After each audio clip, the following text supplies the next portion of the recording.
Well, go on. Hi peoples, welcome back to Sip and Chat. Hi guys, so today's video we're going to talk about the importance of appearance in a relationship. We're going to talk about it from our perspective and how we felt about it. So we're going to talk about when we were dating versus now that we're married, and we've been married for a couple of years now, several years now. So let's get into it. So honey. And then also you guys do share your views. Leave the comments below, okay? Bro. I would really love to hear this one. Okay, so for me, when I'm dating a girl, it's all about, at first, it's about the attraction. No, for real. No, it's about the attraction, you know? You know, my mind take me beyond, you know, that initial meet. You know what I'm talking about. So it's about the attraction. And then Are you telling me that your minds go that far when you just meet? You guys are problems. My mind is nowhere near there. No, come on. No. Seriously, any sensible guy, like literally, no matter how much you want to work and you know you want to be there for her, your mind is all the way there. Your mind is there. You know, you're already thinking about it. You know, of course, definitely, already. Really? Of course. I had no idea. No, seriously. For example, when I first met you, right? Yeah, please share. I'm curious.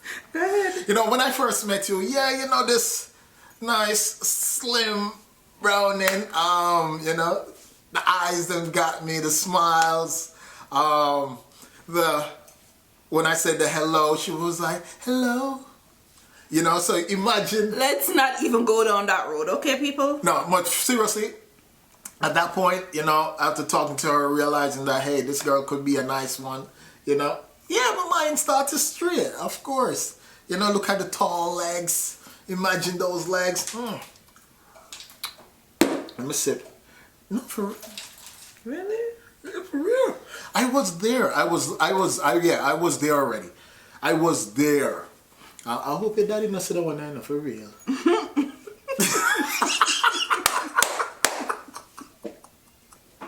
Anyway, we're grown. We've been married for a long time. So so if you guys even have marriage questions, just send it to us. We could definitely answer for you because we have been through thick and thin. But you know, this is fun and entertaining. So let's do that.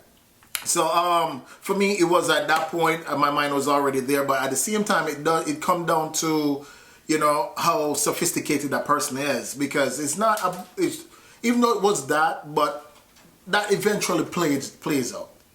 In anything, it eventually plays out. So initially, I met her. My mind was like, my gosh, this girl's so fine.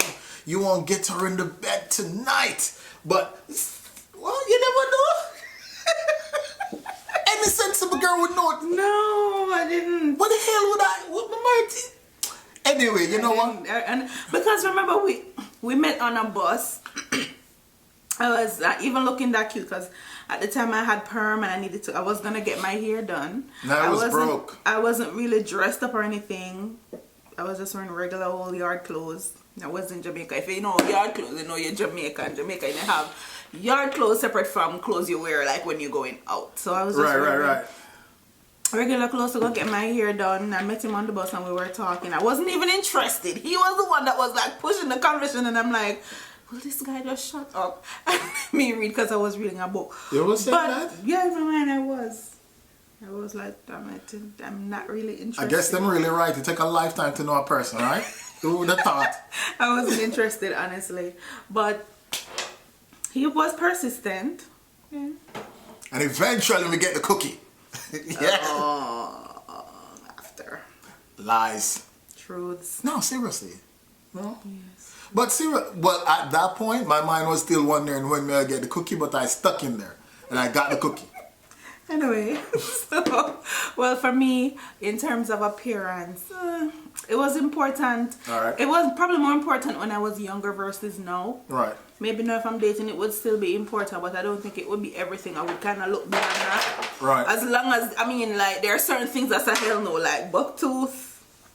Well, my teeth. Like, if you have an overbite, like, it, like, your mouth can't close, like, I just won't be able to get beyond that at all. I think overbite, but my friend who doesn't love the handicap, them, like, Well, that's good for her. That's her. That's what I'm saying. Beauty is in the eye of the beholder. Maybe she likes that, but for me, that's not my thing. Okay. You understand me? Look on Gully Bop. Well, to each Gully his Bop own. and Gully Chin. Bop just wouldn't be for me. Maybe Chin could handle it. Just not my thing. No, that's just not. Him not even what I don't know when in a married or like not even the friend zone him would reach. I'm actually a nice guy, but no, I'm not interested. Can we be friends? I don't need any friends. I'm good. You're right. My book is full.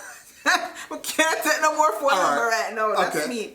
But you know, everybody have what they like. That's how I see. You know, sometimes you might see a really good looking guy with a really ugly girl, and you're like, but what is he doing with that ugly girl? He knows what he likes about her. You know, growing up, my friends them used to say, Warren, you used to date a lot of ugly girls. Why? You know, why?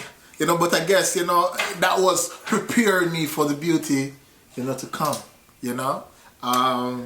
But yeah, man, I'm more than pleased. And since I've been married for a while, after a while, you know, you still think about beauty and you think about health, but these things tend to fade, and then the true beauty actually come out in the person, whether you can rely on them or you know are dependable to say how sophisticated they are, how knowledgeable they are, how you can bring to the table, how both of you can work together, how compromising you guys are. So all of this take into play.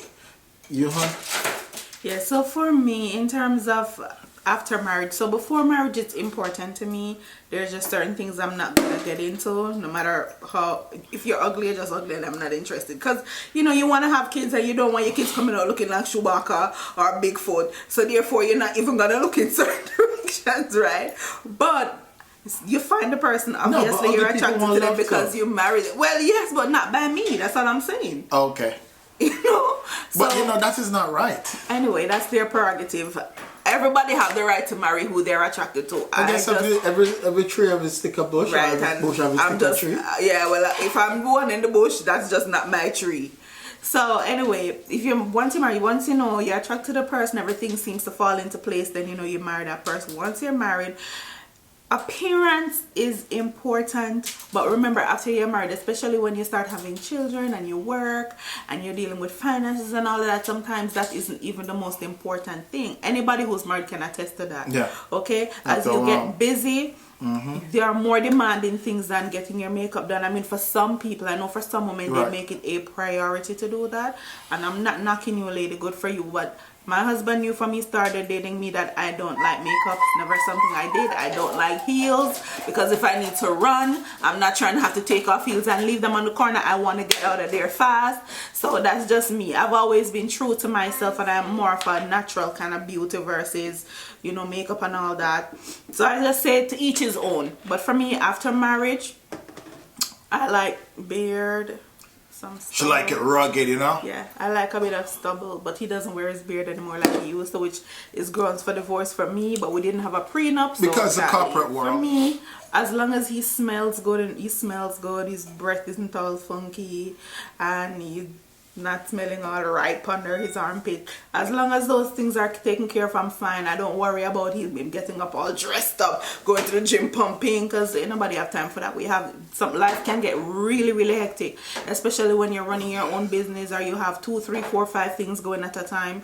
It's really hard sometimes to squeeze that time in and spend time with your family. You have to choose between spending 10 minutes on like putting on your makeup versus spending 10 minutes with your kids. And for us, we always would rather spend time with our kids. Any free time we have, it goes to our children, because other than that, we are so pulled in so many directions. So is it important after marriage? Yes, it is, but it just depends on how important it is to you and your spouse. Okay, for my husband, he's fine with me walking around like the house like this, because he knows I'm not doing this because I don't care. I just haven't found the time to really devote to maybe fixing up or doing anything like that. So he understands. I love him with a little stubble. He knows that I'm a sucker for beards. You know what? For me, I love beards. For me, it's this is what's important to me. You understand? You know, you have a beautiful woman, a beautiful wife or a girlfriend, and she smells good and all great. I want to make sure that the coochie good too, you know what I mean? Like the What the hell You have some women and them look good and them pum pum smell. You get me? I say, we can't deal with that. You understand? So that's all you care about? Huh? That's it? Yeah, your pum pum smell good too. No? I don't know. It's your opinion. Would you imagine your boy rifle 12 o'clock. You know? Pum pum smell like this. Daddy, please do not watch this video. Awesome 6 o'clock.